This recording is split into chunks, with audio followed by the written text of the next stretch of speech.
ফাহাম আব্দুস সালাম, হাসিনা সরকার পতনের পেছনে আওয়ামী লীগ নেতা মন্ত্রীদের হাত ছিল এমন একটি রিপোর্ট প্রকাশ করেছে ভারতীয় গণমাধ্যম আজ তাক বাংলা। তারা আনিসুল হক, জুনায়েদ আহমেদ পলক এবং ছাত্রলীগ নেতা সাদ্দাম হোসেনের নাম বলেছে।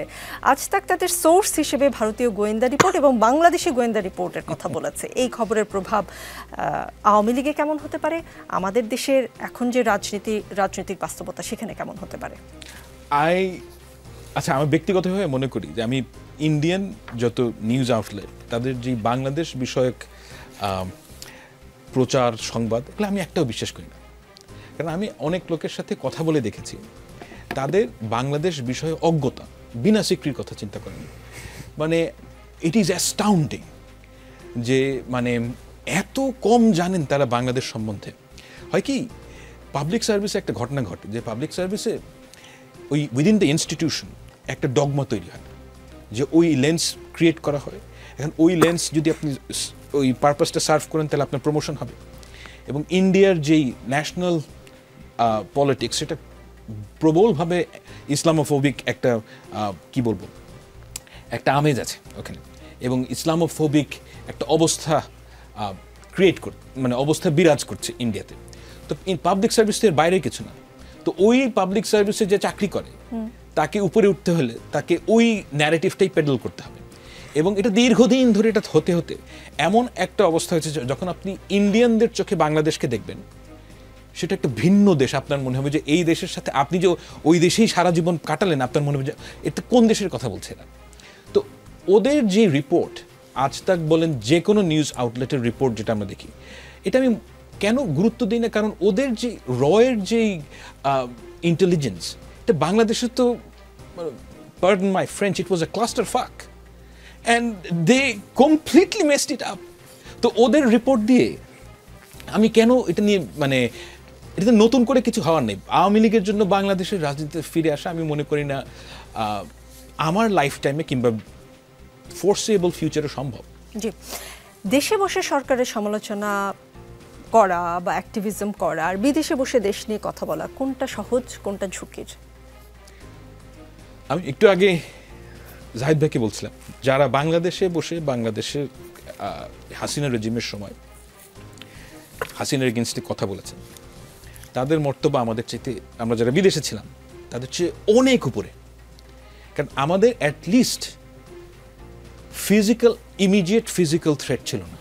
আমি এই ভয় পেতাম না যে আমাকে ছাত্রলীগের একটা ছেলে এসে রামদা দিয়ে কোপ দিবে, এই ভয়টা আমার ছিল না।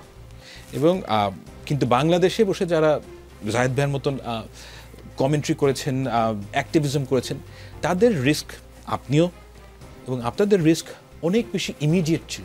তো সেই বিচারে আমি বলতে চাই যে আগের সময় বিদেশে বসে অ্যাক্টিভিজম করাটা সহজ ছিল। আমাদের বড় বড় রাজনীতিবিদ, মন্ত্রী, এমপি, ব্যবসায়ীদের সন্তানেরা বিদেশে পড়েন, বিদেশে থাকেন। যদি আমার নীতি নির্ধারকদের সন্তানেরা, স্বজনেরা দেশে পড়তেন, দেশে থাকতেন, দেশে চিকিৎসা নিতেন, তাহলে কি বাংলাদেশের অবস্থা আর একটু ভালো হতো কিনা? যেহেতু তাদের সন্তানেরা এদেশে থাকেন না, তাই এদেশ রসাতলে গেলেও তাদের আসলে তেমন কিছু আসে যায় না। এদেশ কেবল তাদের টাকা জোগাড় করার মেশিন আর তাদের এক্সপেরিমেন্ট করার ল্যাবরেটরি, তাই কিনা? হ্যাঁ, কিন্তু কথা হচ্ছে যে আপনাদের মানে ব্যাপারটা কি, আপনাদের যারা এই দেশে থাকে, আমি দর্শকদের বলছি, আপনাদের কৃতজ্ঞ হওয়া উচিত যে একটা মানে নিষ্কর্মা লোকের সন্তান যদি আবার পরিবারতন্ত্রের জন্য আরেকটা সুযোগ পেত, তার তো আরও সমস্যা হতো। তো সে অ্যাটলিস্ট বাংলাদেশ থেকে পার্সেল আউট হয়ে যাচ্ছে, সেদিক দিয়ে ভালো না। দ্য কোয়েশ্চেন ইজ, দেখেন সমস্যা আমাদের মধ্যে এই কারণে যে সাধারণ মানুষের মধ্যে বাংলাদেশে যে পরিবারতন্ত্র, এটা পরিবারতন্ত্র কেন চলে, তার কারণ হচ্ছে যে আমরা কম্পিটেন্সকে রেকগনাইজ করতে পারি না। আমরা কি করি যে কার মধ্যে কম্পিটেন্স আছে এটা আমরা বুঝি না। তো যেহেতু আমরা বুঝি না, সেহেতু আমরা করি কি যে আমরা একটা নেক্সট বেস্ট অপশনে যাই। নেক্সট বেস্ট অপশনটা হচ্ছে গিয়ে, ওকে এই পরিবারটা বহুদিন ধরে এই সমাজে আছে, একটা গণ্যমান্য পরিবার, এই লোকটা খারাপ হবে না। এবং unfortunately it works for them most of the time. আমি ঢাকার কথা বলছি না, যদি আপনি ঢাকার বাইরে যান দেখবেন যে it actually works for them. যে আমি যদি চিন্তা করে দেখেন যে এই পরিবারের লোকটা আমাদের একটু দেখভাল করবে, বিপদে গেলে এই লোকটা, কারণ সে তো চায় না যে একটা স্থানীয় সরকার তৈরি হোক, সে চায় হচ্ছে গিয়ে আমার ইমিডিয়েট প্রবলেমটা সলভ করবে।